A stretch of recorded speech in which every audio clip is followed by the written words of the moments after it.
Flat piping gives a crisp accent to a garment edge or seam. One way to vary this decorative treatment is to taper the piping's end so that it disappears into its own seam. This can help draw the eye to a focal point as well. Cut a 2-inch wide bias strip of fabric long enough for the intended seam.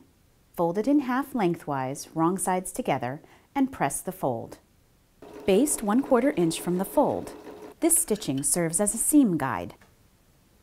Align the stitching on the piping to the garment seam line on the right side, with the piping's folded edge pointing away from the seam allowance. Be sure to offset the piping seam allowance about 1/8 inch from the garment seam allowance. Pin it in place. Mark the point at which you want the flat piping to disappear. Now you must decide how long to make the pipings taper.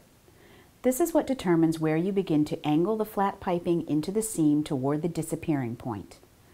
A longer taper looks best on a longer seam. A shorter taper looks best on a shorter seam. After determining the taper's length, mark its distance from the disappearing point. Beginning at the tapering point, angle the flat piping off the seam allowance. Pin as you go. At the disappearing point, the piping's folded edge should rest beyond the seam line.